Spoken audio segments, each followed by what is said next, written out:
This last year has been a dangerous one for journalists around the globe. A record 262 men and women are imprisoned because of the nature of the work they do, according to the Committee to Protect Journalists. It's part of a disturbing trend of attacking and undermining institutions that exist to hold public officials accountable and to bring light into some of the darkest corners of the world.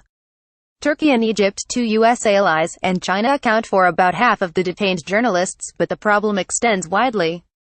Here's what happened just this week. Two Reuters staffers who had been working on stories about the Myanmar government's violent ethnic cleansing of the Rohingya in Rakhine State were arrested under that country's Official Secrets Act. A journalist writing about corruption was jailed in Tajikistan, and a French documentary filmmaker was detained in Kashmir by Indian authorities.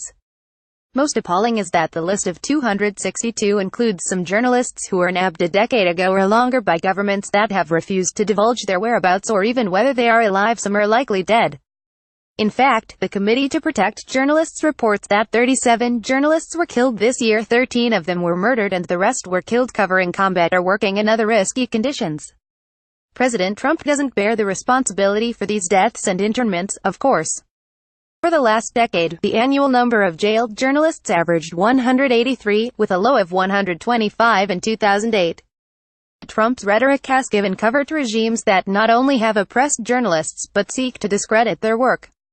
Trump's rhetoric has given cover to regimes that not only have oppressed journalists, but seek to discredit their work. Trump has spent more than a year attacking critical coverage as fake news, taking his cue. Authoritarian regimes have used similar language to dismiss coverage that exposes scandals, highlights egregious behavior, or simply displeases them. The Chinese Communist Party newspaper, The People's Daily, ran a note recently citing Trump's fake news screeds as cause to distrust all U.S. coverage of China and its policies. Arguing that China has been the victim of distorted Western coverage for years, the paper wrote, if the President of the United States claims that his nation's leading media are a stain on America, then negative news about China and other countries should be taken with a grain of salt, since it is likely that bias and political agendas are distorting the real picture.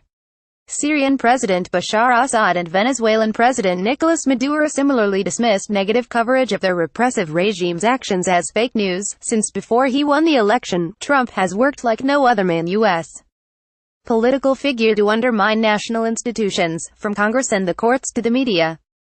Addicted to the spotlight, Trump is incapable of accepting coverage that legitimately exposes errors and shortcomings of his administration, and seems to awaken every morning with a chip on his shoulder bearing the logo of whatever news outlet he happens to be picking a fight with at the time. Pushback against negative coverage is both reasonable and expected, but Trump's efforts to sow doubt about the essential nature and mission of news organizations veers into dangerous territory. Although press freedoms in the United States remain robust, Trump's acerbic tweets make one wonder whether the president feels a twinge of envy when he sees Turkish President Recep Tayyip Erdogan shuttering news outlets critical of his repressive policies, or jailing hundreds of journalists with impunity. The crackdown began after a failed coup in 2016. The Committee to Protect Journalists lists 76 reporters, whom Erdogan describes as spies or terrorists, still in jail. It would be quixotic to think that Trump will change his rhetoric or even care about the damage he causes when, as the leader of the free world, he openly undercuts the notion of a free and independent media. But his disregard for a free press fits in with his administration's dangerous abdication of America's traditional role as defender of human rights around the world. Yes, ours is an imperfect record complicated by acts of injustice within the United States itself, but the United States still must stand by the principles of universal human rights, democracy, and the open and free exchange of ideas. And the president must end his undercutting of the media. Instead of giving repressive governments cover, he should be calling out regimes that lock away, or kill, those who would question them. Caption. Follow the opinion section on Twitter at LawTimesOpinion or Facebook. Homicide Donald Trump, Nicolas Maduro, Bashar Assad.